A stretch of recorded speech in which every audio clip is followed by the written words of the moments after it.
So let's start with the U17 team that you coached. And Mhm. they played with a lot of patience and sophistication. I think that was noted by a lot of people who watched. And not just crossing the ball, but actually Mhm. possessing and working it through the defense into the final third. It wasn't perfect, but the intent was obviously there. And I wonder, how did you achieve that with that group? Well, first of all, I was really happy and lucky with the player, right? I think that when we made the decision about the roster, we did a good job. Was the talent ID department and all the people that is behind making these decisions, and I feel like was really interesting and really beautiful to coach this age because you can work with them really good, right? And for me, the key with them was make them to believe in the idea, and not only the idea, right? Because sometimes you have the idea, but it's a difficult work in the process. And I feel like Mm, the most beautiful thing with this group was they believe in the process. So we have a purpose. During all year before, we were working to put the focus in the purpose, what we want to achieve, no? And then every camp that we were doing for preparing the World Cup was with some objectives trying to achieve this. So we put all the focus in the process.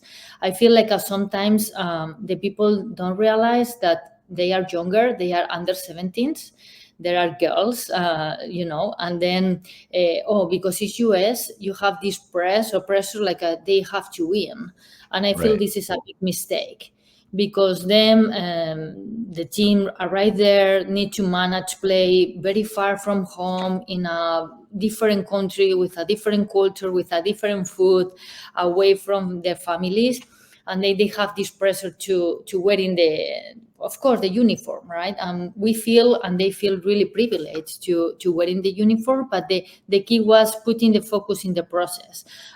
Talking about the purpose, our purpose was to show everybody around the world that US player can play a beautiful soccer.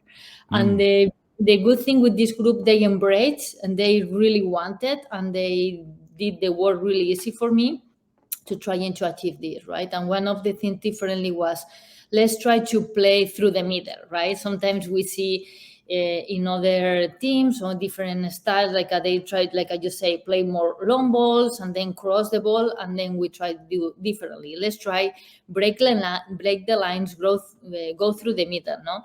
But of course, we have a really talented players, right? Like Martino, Riley Jackson, Charlotte, Miyabuta, that they were able to do this really, really good. But I feel like the most important thing was made they them believe in the process, not only the idea, no, but the idea sometimes, oh, it's really beautiful, let's try, right? But then it's like a step by step, make the process to then them believe and achieve the process. so what is the process? Like a lot of rondos, just rondo, rondo, rondo? Well, Rondo sometimes have like bad reputation, no? And sometimes people say Not with Rondo and me. say, well, I don't know if they say with the good way or, well, Rondo is a beautiful activity, no? But I work a lot more positional games, right? All the drills that I try to work, always there are decision making implicit. O sea, the player needs to make decision, and I try no coach only the drills, coach soccer. The player understand inside the drill that it's not the rule, it's not 2 touches or 3 touches or here or there. It's like, okay, you get the big, the game, that is the big piece, and Mm, you get a small pieces, no? And then after this, you create the session with the objective that you want for achieve the big picture, but making the player, okay, this is a small part of the game. If we understand this part, then we go bigger and bigger and bigger, right? But this put the focus not only the drill, is coach soccer and try the player understand that the decision making in these small drills, like a rondo positional games, will help them make a decision in the big picture that is the game. mm. Do you stay in touch with those any of those players? Yeah. Like Riley Jackson or Onyeka Camaro? Yeah. I follow them. They follow me. Yeah, we keep the contact, and yeah, I'm so happy and yeah, for their future. I think that they are bright player, currently, but I feel like the future is really bright for them. I was gonna ask this later, but I'll just ask it right now. Somebody who I do the podcast with, Tara, wanted to know about Gamero specifically. Hmm. She signed with Barca B in the summer, Hmm. and obviously you know that club pretty well. What is the path to the senior team for a player like her? How like if it's going to happen, how long will it take? And just give us an idea. I know those things are hard to predict, but just give us an Yeah. idea of what that looks like for her. Well, I think that is a good decision, right? Because sometimes coming from US to the Europe teams, and more specifically Barcelona, that have very defined identity and a style of play, is so difficult, no? So I feel like Onyeka make a really good decision going to the B team, because this make to her like, okay, let's try to learn and adapt, little by little, the style of play of Barcelona, right? The B team, the objective of this team is develop players.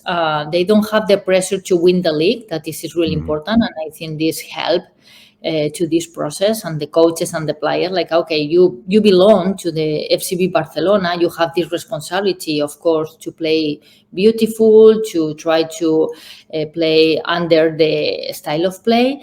But the most important thing is develop this player. And as you see in FCB Barcelona B, a lot of these young players are now playing with the first team. No, last weekend, for example, Dragoni, the Italian player that they signed for Barca B, she played her first game with the first team, right? And this is Mm. for me like an important thing.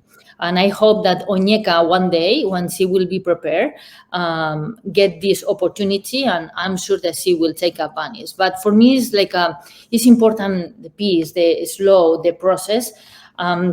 When they are prepared, it's not like the player have to be ready for the first team immediately. I feel like with the B team, they are doing a really good job pushing this player. Because for me, it's not like okay, there are players that can play with the first team, but then it's like this makes sense or no? For me, it's like need to be like, when you make a player play with the first team, you need to be, as a coach, ready and understand like this player can play more times there, because arrive is easy, right? But then it's like continue being there and be consistent. For me, is the most Consistency. difficult. O sea, if you make Dragoni, for example, or Vicky, no? Vicky Lopez, that she is a superstar in the under 17 national team, the Spain, and she play in the B team. She's practicing with the first team as well. If you make this player play one day, but then never more play, you are harming her. You are not helping Mm. her. So you need to make sure that when you make this player the opportunity, or provide the player this opportunity to play in the first team, this can be something that she can do more consistency. Well, not every weekend, but yes, she is prepared for doing this more often. No, it's not like, for example, of Onyeka play one game with the first team, but during all season never play a game. I don't think this will be helpful for her. So I think that she's doing good. She's getting the right pathway, and when she will be prepared, she will play there. I guess maybe the harmful thing could be if you take a player from the B team, play them with the first team, and they don't do so well, and then you bring them back down, and they maybe they lose some confidence, or is that Yes. one of the Well, yeah. they know that they belong the B team, right? And they take the play with the first team as opportunity. But I think it's good that they feel like they are prepared, like they know play with the first team as they overwhelming, and they, yeah, like I just say, like impact on them and on her in lack of confidence, for example.